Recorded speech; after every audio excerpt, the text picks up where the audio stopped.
Hi hello ನಮಸ್ಕಾರ friends, welcome back to Meghana's cooking channel. ಇವತ್ತಿನ recipe ಏನಪ್ಪ ಅಂದರೆ ಉತ್ತರ ಕರ್ನಾಟಕ ಸ್ಟೈಲಲ್ಲಿ ನಮ್ಮ ಅಮ್ಮ ಮಾಡೋ ರೀತಿಲಿ ಮಿಕ್ಸ್ ದಾಲ್ ವಡಾನ ಹೇಗೆ ಮಾಡೋದು ಅಂತ ಈ ವಿಡಿಯೋದಲ್ಲಿ ಶೇರ್ ಮಾಡ್ತಾಯಿದ್ದೀನಿ. ವಿಡಿಯೋನ ಎಲ್ಲಿ ಸ್ಕಿಪ್ ಮಾಡಿದೆ ಕೊನೆ ತನಕ ನೋಡಿ.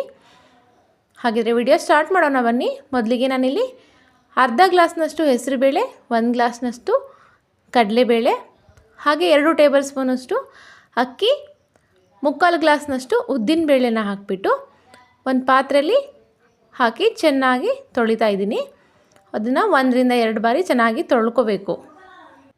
ಬೇಳೆಲಿರೋ ಡಸ್ಟು ಹೋಗಲಿ ಅಂತ 2 ರಿಂದ 3 ಬಾರಿ ತೊಳಿಬೇಕು ಅಷ್ಟೇ. ನೀರನ್ನೆಲ್ಲ ಆಚೆ ತೆಗೆದುಬಿಟ್ಟು ಬೇಳೆ ನೆನೆಯಲಿಕ್ಕೆ 2 ಗ್ಲಾಸ್ನಷ್ಟು ನೀರನ್ನ ಹಾಕ್ತಾಯಿದ್ದೀನಿ. ಹಾಕ್ಬಿಟ್ಟು ಒಂದು ಲಿಡ್ನ ಕ್ಲೋಸ್ ಮಾಡಿ ನಾನು ಓವರ್ ನೈಟು ಫುಲ್ ನೆನೆಸ್ತಾ ಇದ್ದೀನಿ. ಒಂದು 7 to 8 ಅವರ್ಸ್ ಅಷ್ಟು ನೆಂದಿದೆ. ಇವಾಗ ನೋಡಿ ಎಷ್ಟು ಚೆನ್ನಾಗಿ ನೆಂದಿದೆ. ಈ ಬೇಳೆನ ಹಾಗೆ ನೀರನ್ನ ಸಪ್ರೇಟಾಗಿ ಮಾಡಿಕೊಂಡು ಇದು ನಾನಿಲ್ಲಿ ರುಬ್ಬೋಗಲ್ಲಲ್ಲಿ ರುಬ್ತಾ ಇದ್ದೀವಿ. ಮಿಕ್ಸಿಗೆ ಹಾಕ್ತಾಯಿಲ್ಲ, ತರ್ತರಿಯಾಗಿ ಹೀಗೆ ರುಬ್ಕೋಬೇಕು. ತುಂಬಾ ಚೆನ್ನಾಗಿ ಬರುತ್ತೆ. ರುಬ್ಬೋಕಲ್ಲಿ ಇಲ್ದಿದ್ರೂ ಪರವಾಗಿಲ್ಲ, ಮಿಕ್ಸಿಲೂ ರುಬ್ಕೋಬೋದು. ಹೀಗೆ ಹಳ್ಳಿ ಕಡೆ ಬಂದಾಗ ರುಬ್ಬೋಕಲ್ಲಿ ಸಿಗುತ್ತೆ, ತುಂಬಾ ಚೆನ್ನಾಗಿರುತ್ತೆ.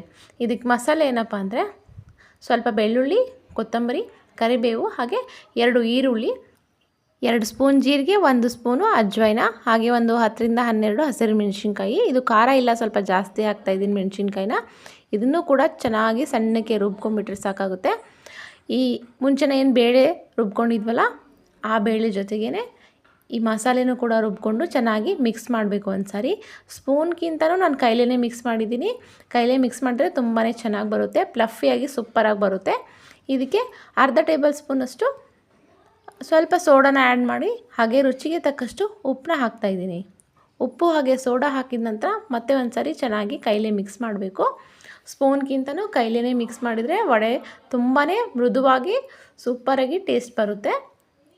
ಈ ರೀತಿ ಸೋಡಾ ಹಾಗೆ ಉಪ್ಪು ಹಾಗೆ ಕಲಸಿದ ಮೇಲೆ ಒಂದು 10 ರಿಂದ 15 ನಿಮಿಷ ನೆನೆಯಲಿಕ್ಕೆ ಬಿಡಬೇಕು. ನಂತರ ನಾನಿಲ್ಲಿ ಒಂದು ಬಾಣಲೆಯಲ್ಲಿ ಎಣ್ಣೆನ ಕಾಯಕ್ಕೆ ಇಟ್ಟಿದ್ದೀನಿ. ಎಣ್ಣೆ ಕಾದ ನಂತರ ಜಾಸ್ತಿ ಏನು ಕಾಯಿಸ್ಬಾರ್ದು, ಮೀಡಿಯಮ್ ಫ್ಲೇಮಲ್ಲಿ ಇಟ್ಕೊಂಡು ನಿಧಾನಕ್ಕೆ ಕಾಯಿಸ್ಕೊಂಡಿರಬೇಕು.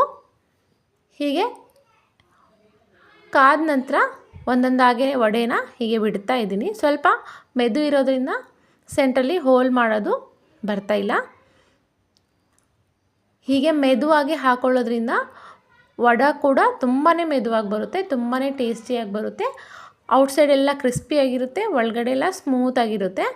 ನೋಡಿ ಈ ರೀತಿ ಮೀಡಿಯಮ್ ಲೋ ಫ್ಲೇಮಲ್ಲಿ ಇಟ್ಕೊಂಡು ವಡೆನ ಗೋಲ್ಡನ್ ಕಲರ್ ಬರೋ ತನಕ ಡೀಪ್ ಫ್ರೈ ಮಾಡಬೇಕು. ಹೀಗೆ ಮಾಡಿಬಿಟ್ರೆ ಮಿಕ್ಸ್ ದಾಲ್ ವಡ ರೆಡಿ ಆಗುತ್ತೆ. ನಿಮಗೂ ಈ ರೆಸಿಪಿ ತುಂಬಾ ಇಷ್ಟ ಆಗಿದೆ ಅನ್ಕೋತೀನಿ. ಇಷ್ಟವಾದರೆ ಲೈಕ್ ಮಾಡಿ, ಶೇರ್ ಮಾಡಿ, ಸಬ್ಸ್ಕ್ರೈಬ್ ಮಾಡಿ, ಹಾಗೆ ಪಕ್ಕದಲ್ಲಿರೋ ಬೆಲ್ ಐಕನ್ನ ಪ್ರೆಸ್ ಮಾಡಿ. ಸದಾ ನಮ್ಮ ಚಾನಲ್ನ ಹೀಗೆ ವಾಚ್ ಮಾಡ್ತಾಯಿರಿ. Keep watching. Thanks for watching. ಧನ್ಯವಾದಗಳು.